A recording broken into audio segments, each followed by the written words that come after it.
Welcome to our Reddit channel, where we dive into the fascinating world of Reddit's most intriguing stories, discussions, and memes. If you're a fan of Reddit or simply curious about the internet's melting pot of creativity and humor, you've come to the right place. Hit that subscribe button and join our community for daily updates on all things Reddit. Story 1. I lost my youngest daughter Joy a decade ago. She left behind her husband and 2 children who are now 15 and 16 years old. My daughter was very close to her dad and me, and when she was at her sickest, she begged us to stay in the kids' lives and make sure they always knew she loved them and that we were her family just as much. She mentioned how worried she was that her husband would encourage them to forget her and would try to replace her for them with a new woman. She asked that we leave anything we might have left her to her children. We assured her we would never let the relationship end and that we would make sure they had a good life and would remember her always. 8 months after she died, her husband moved his now wife into their home. She had a baby with someone else and was also expecting a baby with someone. At that point, he did attempt to make it a package deal where we could not see our grandchildren without treating his now stepchildren as our grandchildren and that we were to treat all future children of his the same. Otherwise, we would need to be cut out to give our grandchildren the chance to form the new family bonds without interference from us. That they deserved the chance to have another mother and only see the new children as true siblings. Their lawyer told them we would have a case to get grandparents' visitation.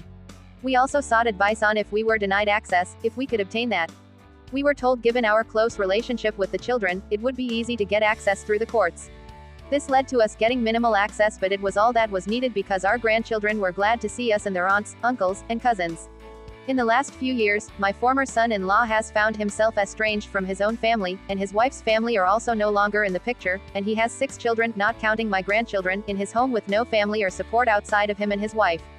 Now that my grandchildren are teenagers, they seek to spend more time with us, and their lives have benefited from it. We admittedly spoil them more than some would like because of the circumstances, but they are wonderful children.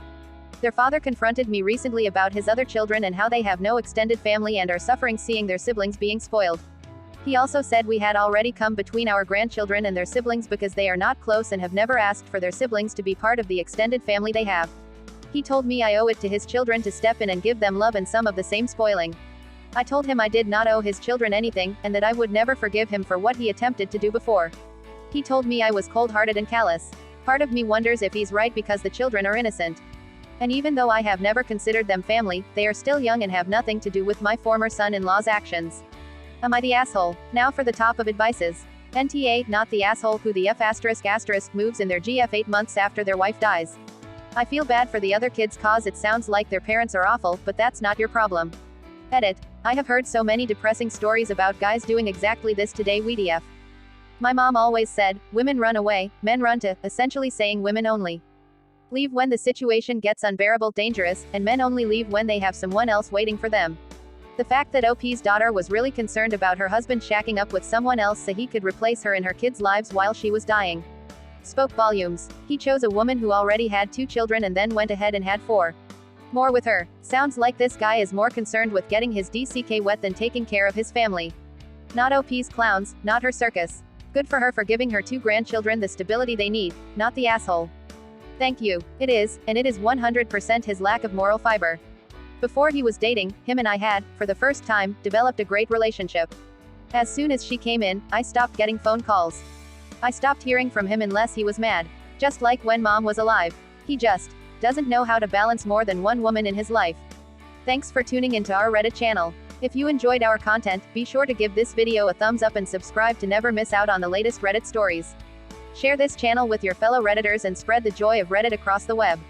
Stay curious, stay creative, and keep exploring the wonderful world of Reddit. Until next time.